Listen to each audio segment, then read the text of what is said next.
Greetings, everyone, and welcome to another episode of the ENT Youth Services Podcast. ENT Youth Services strives to empower, nurture, and transform opportunity youth to become individuals with essential life skills that are necessary to make a valuable contribution to their communities and the world. Stay connected with ENT via your favorite social media apps and help us get the word out, giving us a 5-star rating on YouTube and also, just sharing our podcast. Now let's start today's episode.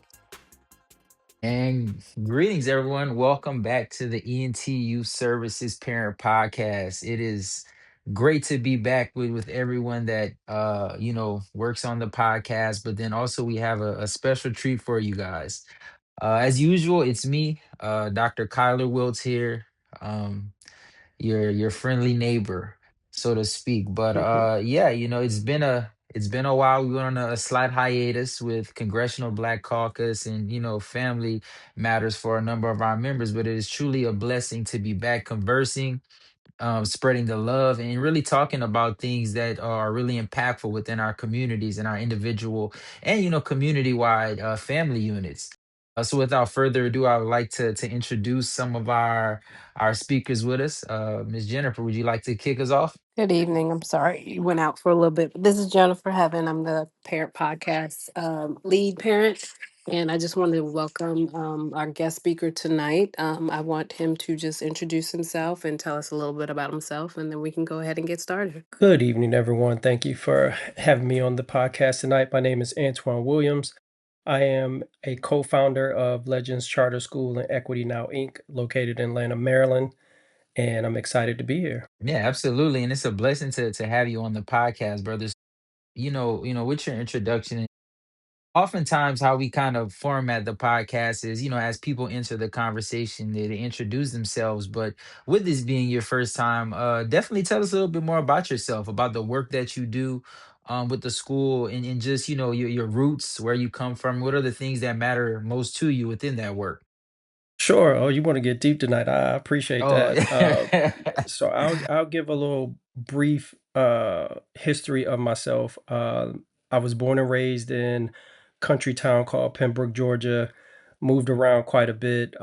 Went to school in upstate New York, and then got my college degree in Buffalo, New York, before moving down here in the D.C. area. I used to work at Howard University. How I got introduced to Dr. Forrester. I worked at Howard for about 5 years doing their marketing. I was the director of marketing for the faculty practice plan. And then from there, I transitioned to Legends Charter School and Equity Now Inc. It's four Black co-founders who went on this venture to start a charter school in Atlanta, Maryland. And we wrote our charter application in 2017, uh, got denied a couple times, and then finally in June 6th of 2019, we got our charter. And it's just been a blessing serving the community of Prince George's County, inspiring these young children to let them know they can be anything they want to be. And one of our main focus areas at the school is financial education. So, beginning in Mhm. kindergarten, we teach kids about money, how to utilize money to achieve their financial freedom, and also not only teaching the students, we also teach the adults. So, whatever the financial trauma is that are holding families back from achieving their financial wealth that they want to have, we help them understand what it is. So we talk about money. We let kids know it's okay to talk about money with your parents. And so our kids are really vested in it. And the conversations that I hear from the students about how they're going to invest their money, how they want to start their own businesses is just awesome. So I'm passionate about the work that we're doing in the community around financial education. So it's been a blessing so far. Yeah, absolutely. Again, it sounds like some amazing things that you're doing there, and I think it kind of segues to my next question. As you mentioned, we definitely do like to dive deep, not only for the information, but at ENT we really thrive in building that type of community and those type of family connections, and oftentimes the foundation of the things that we do, it's our why. So, for you, why education? Like what I guess pushed you to wanna lend your expertise, your service, and everything that you've experienced in life, up until the point of starting the school. Why did you feel that that was the next step to kind of be that pillar in the education community, and then with these young people? Oh, very good question. Very good question. So for me, it's twofold. Uh, One is something different, something unique, and my skill set, being in marketing, was a positive aspect to starting the charter school. And then the second thing was, I have three kids that are in the Prince George's County school system, and I wanted not to be one of those parents who always complain about what's going on in education in the school, but somebody who's going to bring about change. So that's the reason for wanting to go on this journey of starting a charter school, and then just no child left behind. That concept, but just making sure black and brown kids are not left behind. So Hmm.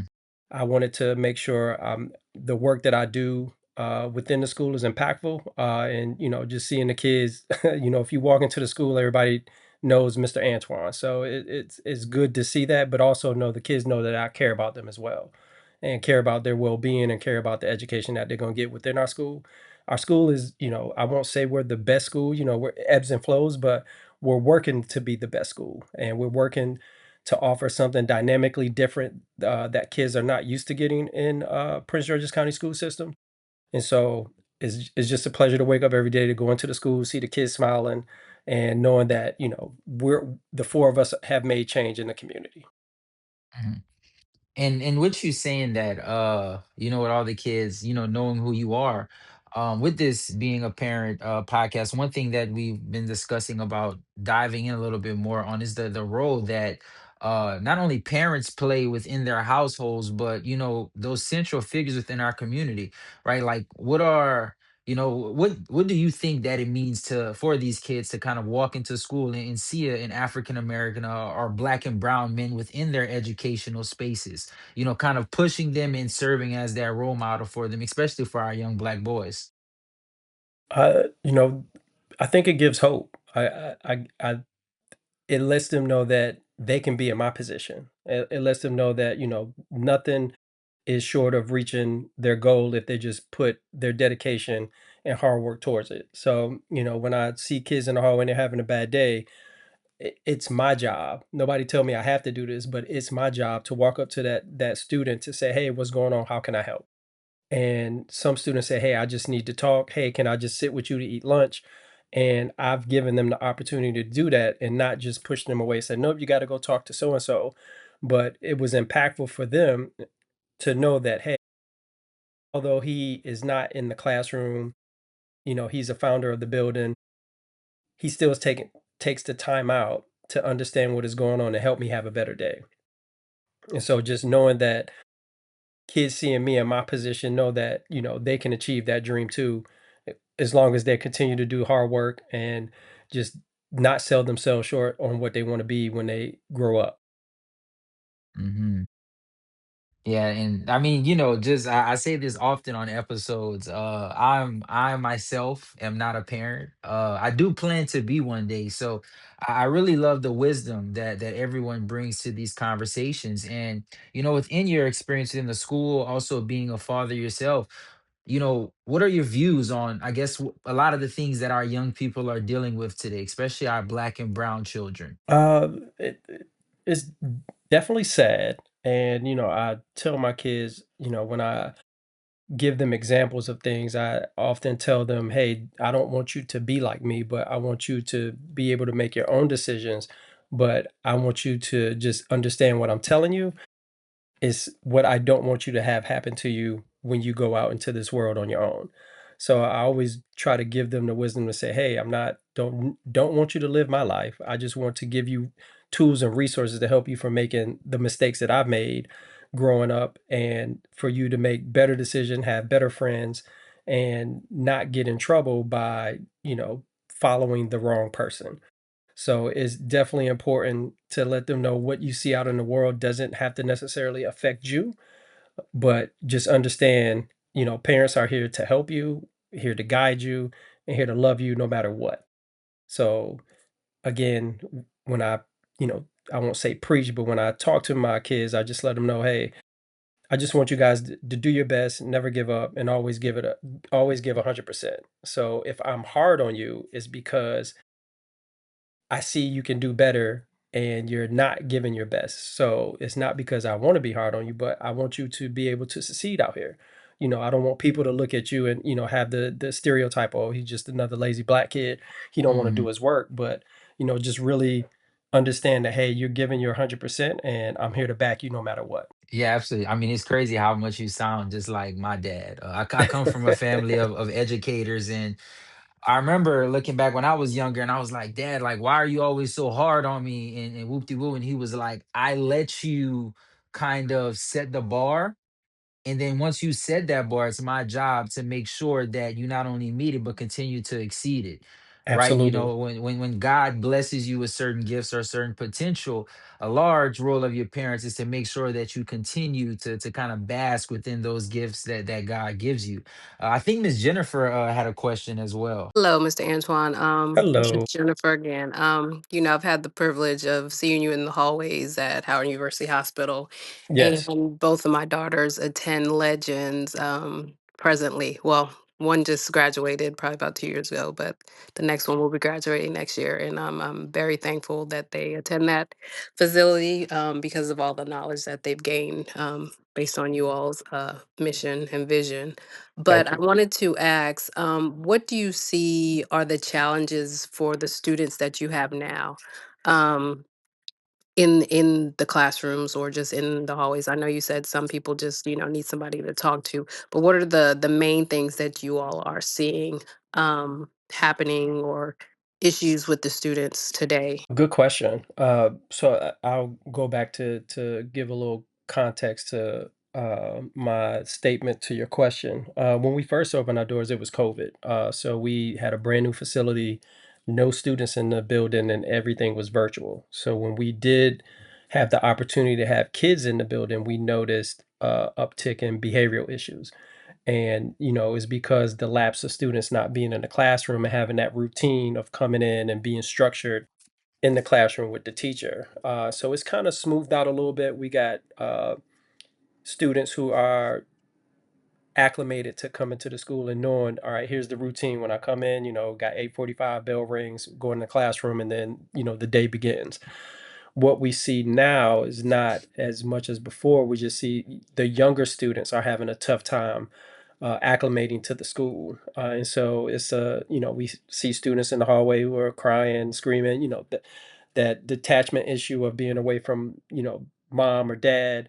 And so it's just helping them understand emotionally how to deal with that. That is what we're seeing now today, is just having those young kids trying to help them understand their emotions and how to deal with it instead of lashing out, leaving out the classroom and just, not listening. But it has definitely gotten better since kids have been back in the school. Behavioral issues are not a thing before. It was, most folks didn't understand kids getting picked on or uh, kids joking. It was misconstrued as bullying. That's what we dealt with that first couple years of kids coming back into the building. So it's like, trying to get parents to understand it's not necessarily bullying, but, this is what it is. This is the culture of having kids back in the building and everybody trying to get acclimated to one another. It's just an adjustment period, and I think I think we're at the adjustment period where we want to be, but it's now the younger kids coming into the building and getting acclimated. So uh, that's what we're seeing today. Uh, Definitely, that's what we're seeing. And just another question. With the climate of what's going on in the world today, are you seeing any issues with children not being, because the economy is strange right now and a lot of people can't afford certain things. Are you seeing children who may not be able, to eat, like school is their only form of nourishment, or any issues with their family dynamics because of certain things going on with people being detained and things like that? Are you seeing any of that in your school system right now with your children? No, not at all. Knock on wood. We haven't had the issue of ICE being a issue or families being scared to send their kids to school, and we haven't had a situation where students have said, "Hey, I can't eat," or "I don't have money to pay for lunch." We haven't seen any of those, and if there are, because I don't know all the things that happen in the school, but if there are, we do have resources to support those students. So if a student can't buy lunch for, let's say, one day, then they we have what they call a principal's account. So they can put their lunch towards that principal's account, and they'll be able to have lunch or breakfast for the day. So we haven't seen a lot or uptick of any of those as of late. Good question. Hi, my name is Diallo Watts, and I am a part of the ENT Youth Partners. And I just wanted to insert a short interruption to tell you about our sponsor. Today, our sponsor is you, the listener. Thank you so much for donating to ENT Youth Services on our website. Every dollar goes towards plans to continue our impactful workshops, expand our reach on social media, continue our successful podcast, and so much more. If you would like to sponsor ENT, please email us at contact@entyouth.com. Thank you so much for your continued support. Now, let's get back to the episode. Yes. So I think another question I have, because I also met Dr. Forrester while I was in medical school at Howard. And my question is, while there's a lot of similarity as far as the education side of being in healthcare, and then also running the school, but what are some things as far as dealing with people, right? Because education is extremely important. Also, is people's health and being in the hospital. So, what are some of the things that you've seen or have been able to transfer from being at Howard to now in your current position? Good question. Mental health is a thing, right? And I've gotten comfortable with, talking about how I'm feeling for the day. So we have zones of regulations of what we call them. So if we ask students, how are you feeling today, and they say, hey, I'm in the red zone today. That means you're not having a good day. So what I've done with my colleagues is uh, I do check-ins. I just say, "Hey, how you doing? We have a lot going on, a lot on our plates, but we need to take the time to check in on one another." And so I, regularly check in with my team to say, "Hey, how you feeling today? Is there anything I can do to help?" But then also taking time for myself, understanding that I can't help and save everybody. I definitely need to look out for myself. So that has been a big focus of mine, is to make sure, I'm taking care of myself mentally and physically, but also checking on my teammates and also checking on the Mm, students too. So if I see a student, it was just a young man last week who wasn't having a good day, and I said, "Hey, can I give you a fist bump?" And I was like, hopefully this fist bump, helps you have a better day. And he said, "Nope." And I said, "You know what? At least I tried. I hope you feel better." But somebody was there with that student to help them get on a better track for the day. But I make that my responsibility just to check in, even my friends, family, everybody, uh, because things in the world is affecting everybody. You should always check up on your friends. Like even on this call, like I hope everybody's in the green zone today. It's Sunday. Hope they got the word in today, and everybody's doing good. So I hope my friends and family on the call, I hope y'all are in the green zone. mhm.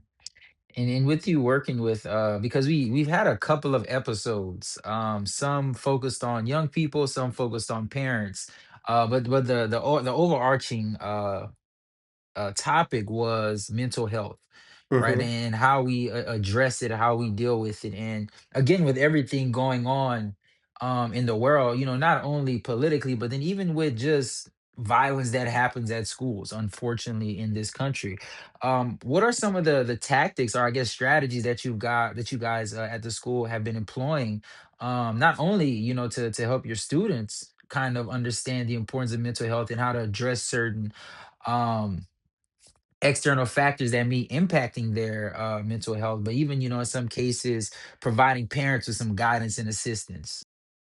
Yeah, so we have a counselor on site who offers support to families and students. And we often tell the kids, if you see something, say something, and we make sure that our counselor is visible in the school. So if something is going on, they can, schedule some office hours with her and talk about whatever the issues are. So we are a big proponent of making sure we have our kids' mental health at the forefront, because some days kids don't want to come to school. It could be things at home that are impacting them from having the academic success they want to have. So we have a dedicated school counselor on site who has not just school hours but also off hours. So if parents want to schedule a visit to talk about things that may be impacting them, impacting the child, they have the opportunity to do that. Yeah, absolutely. You answered like a lot of my questions with, again, with extreme detail. I think that just generally, thank you for all of the work that you do with our young people. And again, the ultimate goal for us with ENT, as oftentimes, as you mentioned, and as we talk about it, is to build coalitions and to build that community of not only experts but parents, even young people, so that we can be of service to those that are coming behind us, who absolutely and undoubtedly need us the most, within this current landscape. Uh, I'm, open to throwing the lob to anyone else that may have questions. I know I tend to kind of be a blabbermouth when it comes to different questions that jump in my mouth, but I definitely would love, for anyone else who may have a different perspective, and have a question for our guests. Hey, Antoine, I have a question. This is Yes. Dr. Forrester. And thank you so much, Anton, for agreeing to be our featured speaker tonight. What Antoine did not say, and I'm going to get him for that, he also is the director of marketing for ENT. So Yes. I'm very happy that he has agreed. My question, Antoine, is probably twofold. As a educated, strong black man, a father, somebody who stands for a lot of positivity in his community, how do we help these kids when so often the black male, I'm not talking about the moms now, but the black male is portrayed as such a negative person. You get such a negative vibe in our community on social media, by government. Everybody just always gives the fathers a hard time. And a lot of times I've found that my patients, particularly the young black boys that are growing into men, have a big struggle because either dad is, incarcerated or trying to make it, and mom is all they really know, or grandma. So it's rare that a lot of my patients in this community have strong black fathers, okay? Or they have fathers who are detached from their children because of whatever it might be in that dysfunctional family structure. So how do you, as a strong, amazing black man, how do you help these boys and young men in your school, help them see past that, help them see that, hey, maybe your dad mightn't have all the means or mightn't have all the resources, but he's still a good man. And do you have anything for parents to help mothers? Because that's always been my biggest challenge, to help mothers realize, hey, the father is important, regardless of how you might feel about him. He's still their father. So I just want to know if you could just comment on that. Yeah, very good question, Dr. Forrester. And what it brings me to, I have conversations with my. So I would say this before I go into that. I try to be present, right? Understanding I have a lot going on, but I try to be as present as possible in my kids' lives, and that's just being there and talking to them, asking them how their day is, asking them, hey, is there anything different I can do if I'm not supporting you the way you need to be supported? And having those open conversations to hear the feedback, because what I'm seeing in my oldest is that, he's a teenager and he can be influenced by his friends. And what I often tell him is, make sure you surround yourself with friends who are going to do the right thing. All right. Who are going to lead you to do the right thing if they see you going down a path you shouldn't go down. Hold you accountable. And so that's what I would say. Be present, even if it's days where you're like, I can't do it. Just ask the question, hey, how you doing? Is there any, how is there anything I can do? And that has helped with my kids. And what I found is that my kids are comfortable having conversations with me.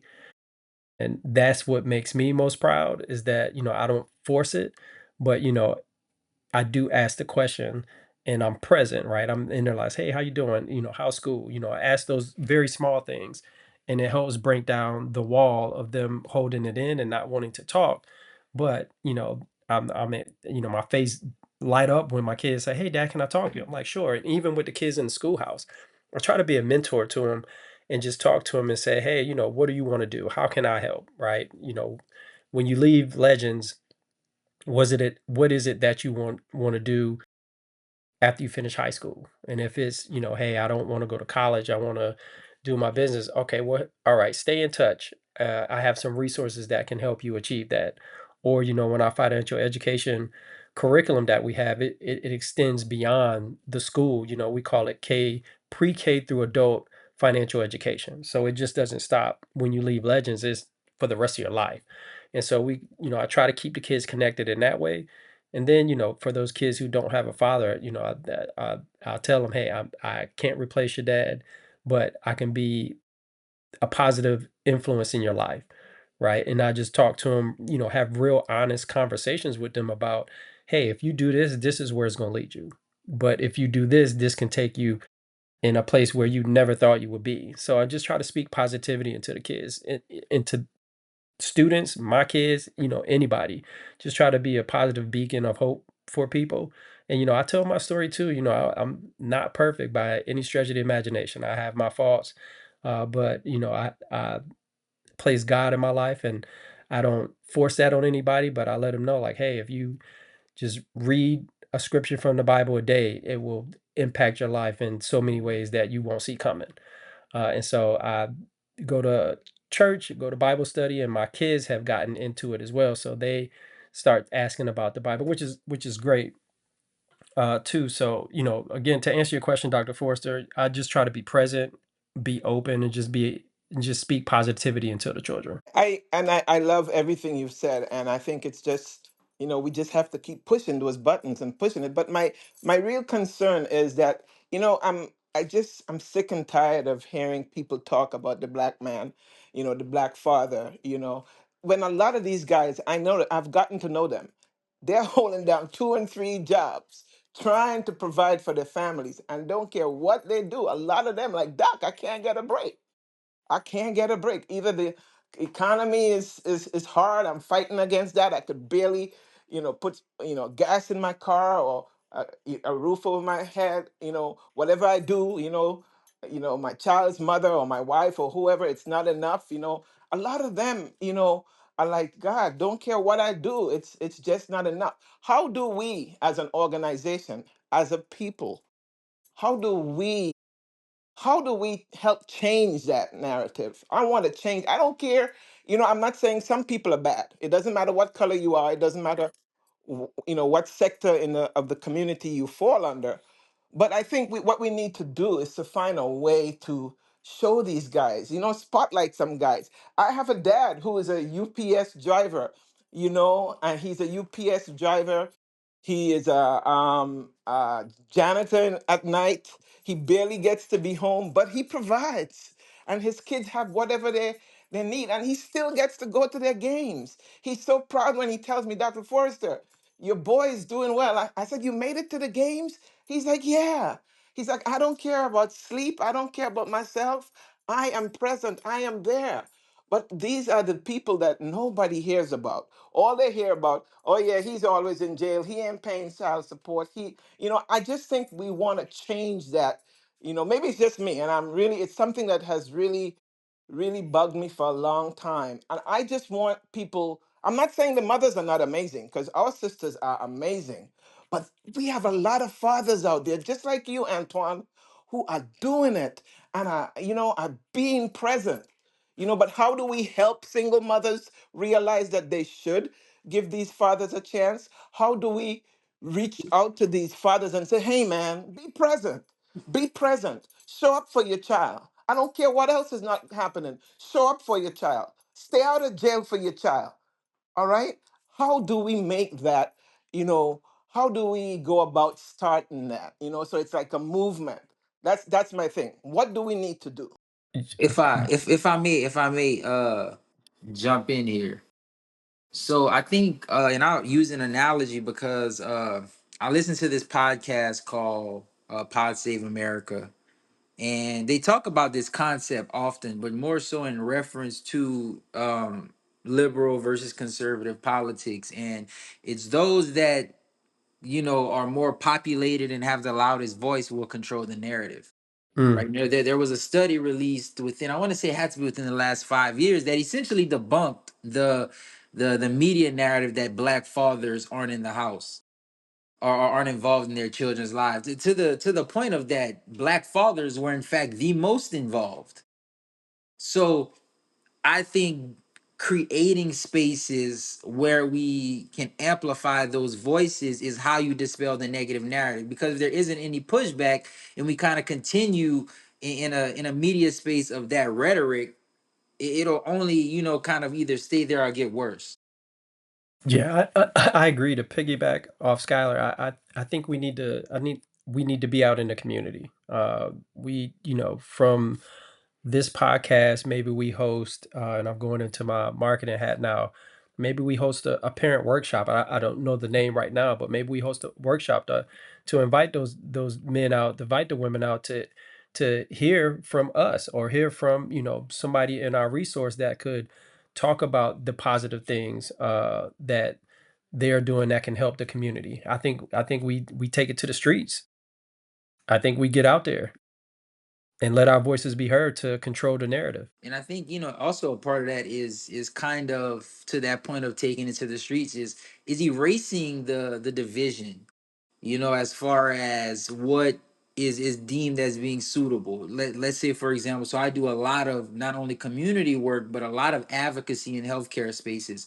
One of the main things that I advocate for is how do we attract our youth to healthcare, whether it be medicine, dentistry, pharmacy, so on and so forth. And the biggest thing that a lot of young people, especially young black boys, will say is, I can't see myself there because the people that approach us or talk about these certain things, they don't look like me, they don't sound like me, they don't come from where I come from. And as much as we would like to argue against some of these things, it is true.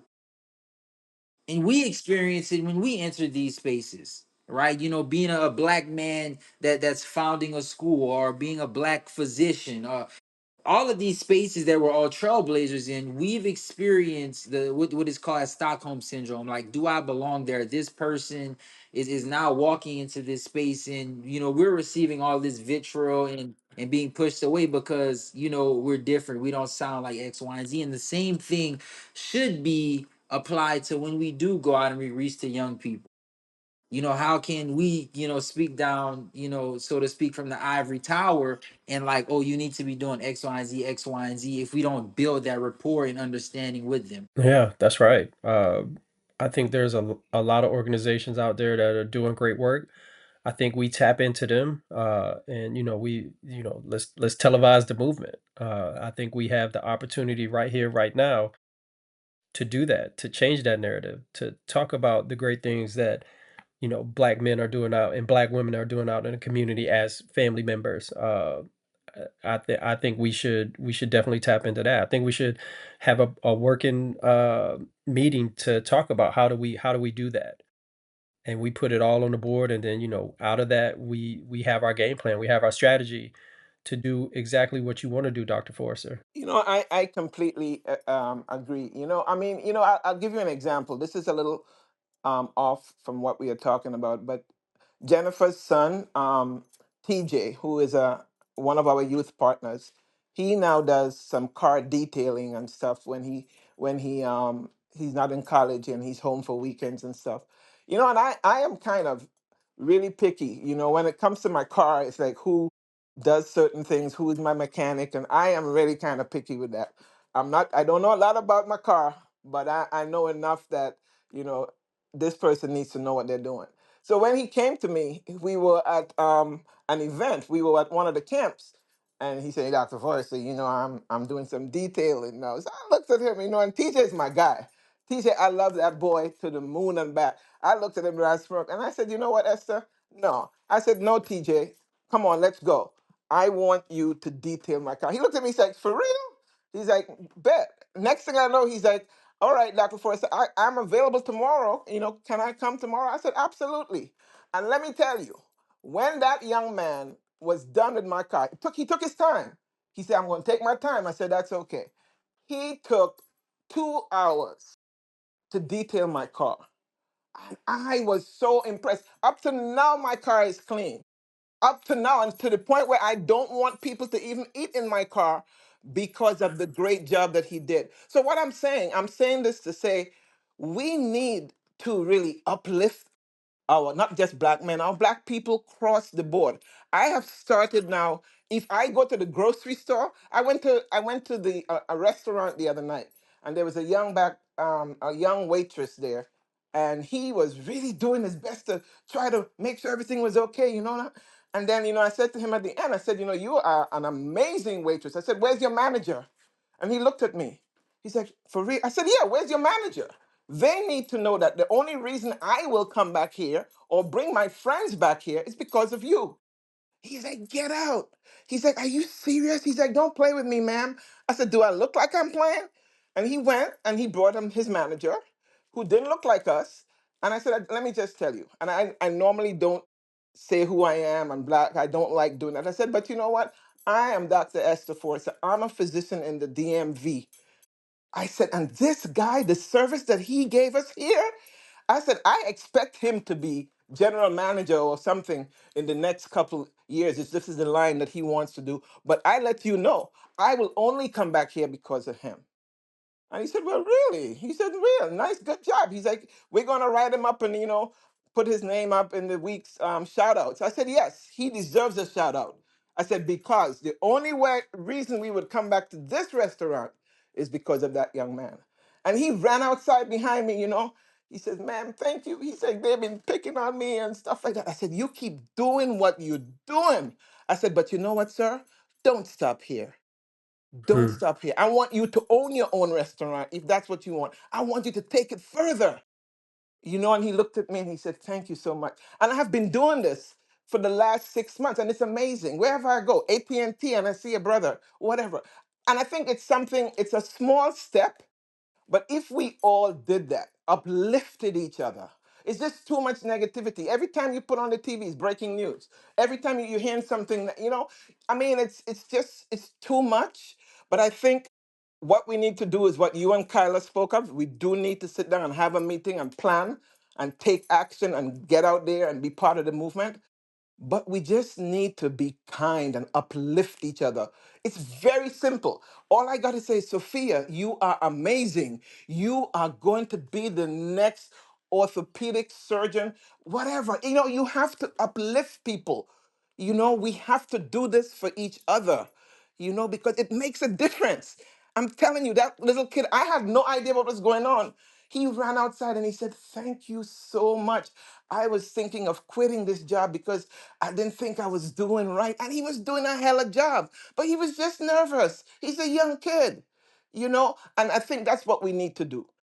Because the question, am I my brother's keeper? And the answer is yes, I am. Mm. And that don't cost anything, Dr. Force. It doesn't, just to be kind. It Um, doesn't. It doesn't. I've told everybody about TJ. You want your car clean? Let's get TJ to do it. You know what I'm saying? And TJ, he left here smiling, smiling because I was like, damn, boy, you did this. And he took pride in it. You know what I'm saying? And he did this of his own. He told his mother he wanted to do this to help her with the cost for college. We have to uplift our young black and brown kids, our youth. We have to let them know that they could be a Kyla Wiltz. You know what I'm saying? They could be That's like right. anybody. They could be sitting in the White House. That's right. We have to start doing it, and we have to empower the fathers. We have to let people know fathers have a voice too, and they need to take their rightful place and speak out to their family and speak about their role as fathers. And we have to show them we have great fathers. We have you. We have a lot of people in our midst. We have Tony Sharp, who is one of our leaders for law enforcement, who is a great father. Amazing. He protects our community, and he's here taking care of his kids as well as taking care of the community. We have to show them the positives. There's too much negative in our society. And we talk about mental health. This is impacting on these little kids because all they're getting is the negativity. We gotta Mm-hmm. we gotta pour into our kids. Agreed. And we have to let black men know it's okay to talk about what's going on with you. You don't have to hide behind it. You don't have to be the tough guy all the time. It's okay. And so I think once folks understand that it's okay to talk about what's going on with you, and it's not a thing.